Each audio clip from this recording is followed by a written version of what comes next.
Hello दोस्तों, कैसे हैं आप लोग। उम्मीद करते हैं आप लोग अच्छे होंगे। दोस्तों आज की इस वीडियो हम लोग जानेंगे क्लास 11 सब्जेक्ट बायोलॉजी, इकाई 1 जीव जगत में विविधता, अध्याय 1 जीव जगत अभ्यास। इसका हम लोग जितना क्वेश्चन है सब आज इस वीडियो में जानेंगे। जीवों को वर्गीकृत क्यों करते हैं।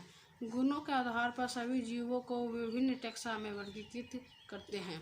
वर्गीकरण प्रणाली को बार बार क्यों बदलते हैं। प्राचीन काल में वैज्ञानिक जीवों का वर्गीकरण उनके आवास तथा गुण के आधार पर करते थे। उसके बाद बाह्य आकारिक वर्गीकरण का मुख्य आधार बन गई। उसके बाद सूक्ष्मदर्शी एवं अन्य उपकरणों की खोज की बाद आंतरिक संरचना तथा भौतिक का उपयोग वर्गीकरण हेतु होने लगा। वर्तमान में कोशिकीय संरचना, गुणसूत्र, जैविक रासायनिक विश्लेषण, जीन संरचना तथा डीएनए में समानता का भी उपयोग जीवों के बीच संबंध स्थापित करने में तथा वर्गीकरण में किया जा रहा है। इसीलिए वर्गीकरण प्रणाली समय समय के साथ परिवर्तित एवं विकसित की जाती है। जिन लोगों से पर्याय मिलते रहते हैं, आप किस आधार पर वर्गीकृत करना पसंद करेंगे। ठीक है, रिश्तेदार, परिवार के सदस्य, पारिवारिक मित्र, स्कूल मित्र, सहपाठी, लिंग स्त्री या पुरुष, खेल मित्र, ऊंचाई। व्यष्टि या समष्टि की पहचान से हमें क्या शिक्षा मिलती है। व्यष्टि एक जीव विशेष के लिए व्यष्टि शब्द का उपयोग किया जाता है। प्रत्येक व्यष्टि में कुछ विशेष लक्षण होते हैं जो उनकी समष्टि के अन्य व्यष्टि में नहीं पाए जाते हैं। समष्टि व्यष्टि या जीवों का समूह। समष्टि के सदस्य आपस में प्रजनन करके नर जीव को जन्म दे सकते हैं। एक समष्टि के सदस्य में मान्यता होती है। प्रत्येक समष्टि जन्म में पृथक होती है। आम का वैज्ञानिक नाम निम्नलिखित इनमें से कौन सही है। तो ये दोनों सही है। टैक्सॉन की परिभाषा दीजिए। विभिन्न पदानुक्रम स्तर पर टैक्सा के कुछ उदाहरण दीजिए। किसी भी स्तर पर जीवों का समूह को टैक्सॉन है। जगत, संघ, वर्ग, गण, कुल, वंश, जाति। शब्द टैक्सॉन सर्वप्रथम 1956 में ICBN यानी international code of botanical nomination में प्रतिपादित किया था तथा मेयर 1964 में इनकी परिभाषा किसी भी स्तर के वर्गीकृत समूह के रूप में दी थी। विभिन्न पदानुक्रम पर टैक्सॉन के उदाहरण। जगत, पादप, प्लांटी। संघ, एंजियोस्पर्म, जिम्नोस्पर्म। वर्ग, एक बीजकीपत्री, द्विबीजपत्री।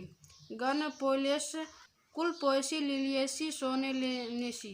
वंश, ट्रिटियमकम। जाति, एबस्टेरियम। क्या आप वर्गीकरण संघ का सही क्रम पहचान सकते हैं। हाँ, पहचान सकते हैं। जाति, वंश, गण और संघ, ये होगा सही। जाति शब्द के सभी मानवीय वर्तमान कालिक अर्थों को एकत्रित कीजिए।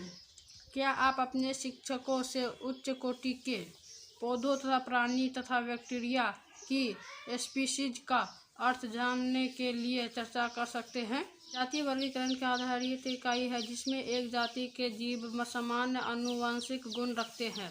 जाति ऐसे संरचना रूप से समान जीवों का समूह है जो आपस में लैंगिक जनन द्वारा संतान उत्पन्न कर सकते हैं, परंतु अन्य जाति के जीवों में जनन पृथक दर्शाता है। जाति एक समान आकारिक, आंतरिक, अतिरिक्त संरचना, कायिकी तथा कोशिकीय संरचना वाले जीवों की प्राकृतिक जनसंख्या है।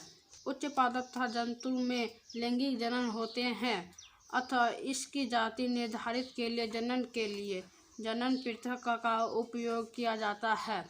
जीवाणु में मुक्त प्रजनन तथा जनन पृथकता नहीं पाया जाता है, इसीलिए जीवाणु के जाति का निर्धारित आकारिकी के आधार पर किया जाता है।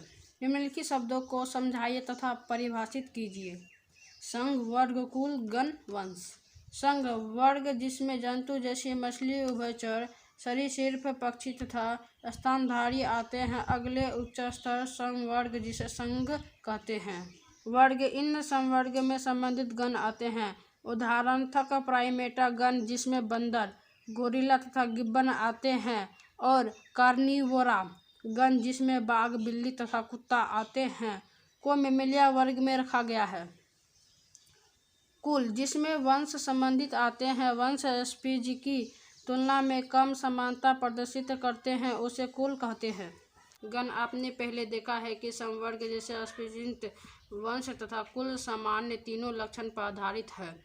पर्याय गण तथा अन्य उच्चतर वर्ग की समवर्ग की पहचान लक्षणों के समूहों के आधार पर करते हैं। वंश में संबंधित स्पीशीज का एक वर्ग आता है जिसमें स्पीशीज के गुण अन्य वंश के स्थित स्पीशीज की तुलना में समान होता है।